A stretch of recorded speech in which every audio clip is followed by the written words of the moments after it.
तो आज के ज़माने में डर कैसा होता है, कभी सोचा है? ये हमारे फ़ोन की स्क्रीन पर होता है या फिर किसी सुनसान अंधेरे जंगल में? चलिए, दो बिल्कुल अलग डरावनी कहानियों से ये समझने की कोशिश करते हैं कि असल में हमें किस चीज़ से डर लगता है। कहानी की शुरुआत एक बहुत ही मामूली से सवाल से होती है। सोचिए, रात का वक्त है और आपके सामने दिन की आखिरी कैब खड़ी है। क्या आप वो कैब लेंगे? ये एक ऐसा फैसला है जो किसी को भी एक ऐसे सफर पर ले जा सकता है जिसका अंजाम कोई नहीं जानता। तो हमारे पास दो कहानियां हैं। पहली कहानी एक शहर की है जहां रात में सड़कें खामोश हो जाती हैं, और दूसरी एक घने वीरान जंगल की। दोनों ही जगहों पर रात में अकेले सफर करना खुद में ही काफी डरावना हो सकता है। चलिए देखते हैं आगे क्या होता है। अब मिलते हैं हमारे किरदारों से। एक तरफ है निशा, एक कंटेंट मॉडरेटर जो ऑफिस से देर रात थकी हारी घर लौट रही है, बस किसी तरह अपने बिस्तर पर पहुंचना चाहती है। और दूसरी तरफ है राघव का परिवार। सब छुट्टियों के मूड में है, गाड़ी में दादाजी के घर जा रहे हैं। रास्ता एक सुनसान जंगल से होकर गुजरता है। कहने को तो दोनों की मंजिलें बिल्कुल अलग हैं, लेकिन उनका सफर उन्हें एक ही अनजाने डर की ओर खींच रहा है। और अब कहानी में आता है एक मजेदार मोड़। दोनों ही कहानियों में एक अनजान मददगार सामने आता है, एक ऐसा शख्स जो कहता है कि वो एक छोटा रास्ता दिखा सकता है। सवाल ये है कि क्या ये सच में मदद है या फिर एक बहुत बड़ा जाल? निशा का कैब ड्राइवर महेश पाटिल बड़े भरोसे से कहता है, मैडम, ये ऐप वैप हर बार सही नहीं होता। मुझे एक बेहतर रास्ता पता है। और बस वो जीपीएस को नजरअंदाज करके गाड़ी एक खाली इंडस्ट्रियल एरिया की तरफ मोड़ देता है, ये कहकर कि ये एक शॉर्टकट है। उधर जंगल में अंधेरे से अचानक एक आदमी निकलता है जिसके हाथ में कुल्हाड़ी है। राघव का परिवार डर जाता है, पर वो कहता है, डरो मत, हमारा तो काम ही है भटके हुए लोगों को रास्ता दिखाना। और वो भी उन्हें एक शॉर्टकट का लालच देता है।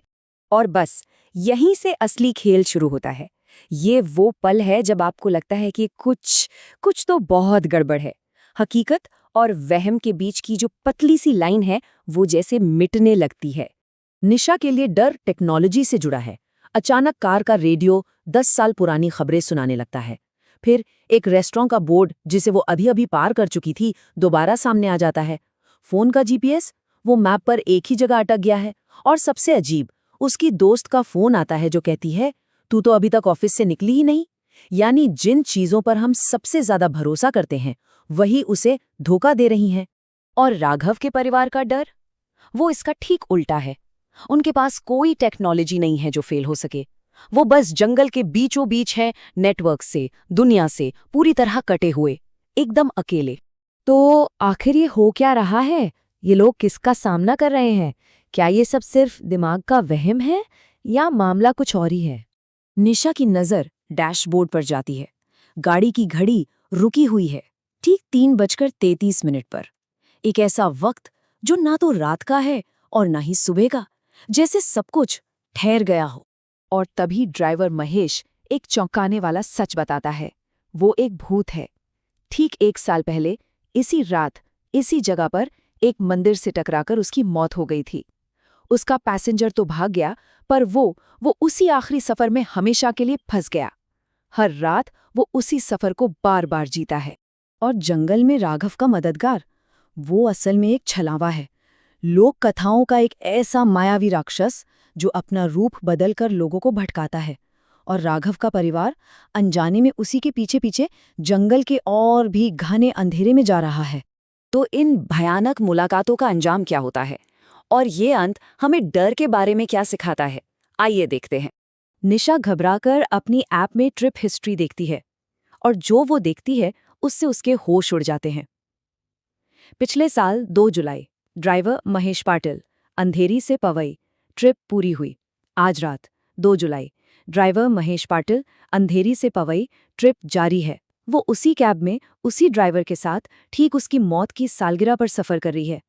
ये कैसे मुमकिन है? लेकिन कहानी में एक और मोड़ आता है। निशा की आंख खुलती है। वो खुद को अपने ऑफिस के बाहर एक बेंच पर सोता हुआ पाती है। गार्ड बताता है कि उसकी कैब तो कैंसिल हो गई थी और वो इंतजार करते करते सो गई। तो क्या ये सब सिर्फ एक बुरा सपना था, वो राहत की सांस लेने ही वाली होती है कि अपने फोन की गैलरी में एक नई तस्वीर देखती है। एक ऐसी तस्वीर जो वहां हो ही नहीं सकती। टाइम स्टैम्प है सुबह के 3:33 और तस्वीर कैब की पिछली सीट से खींची गई है, जिसके शीशे में महेश का मुस्कुराता हुआ चेहरा साफ दिख रहा है। यही है उसके उस भयानक सफर का इकलौता सबूत। दूसरी तरफ राघव के परिवार की कहानी एक अधूरे सवाल पर खत्म हो जाती है। वो उस छलावे के साथ जंगल में कहीं गायब हो जाते हैं और हमें कभी पता नहीं चलता कि उनके साथ क्या हुआ। तो अब सोचिए, ज्यादा डरावना क्या है? एक ऐसा भयानक अनुभव जो खत्म हो चुका है लेकिन आपके दिमाग में हमेशा के लिए बस गया है, या फिर एक ऐसा अनजाना खतरा जिसका अंत अभी बाकी है? असली भूत आखिर है कहाँ? हमारे दिमाग के अंदर या फिर हमारी गाड़ी चला रहा है?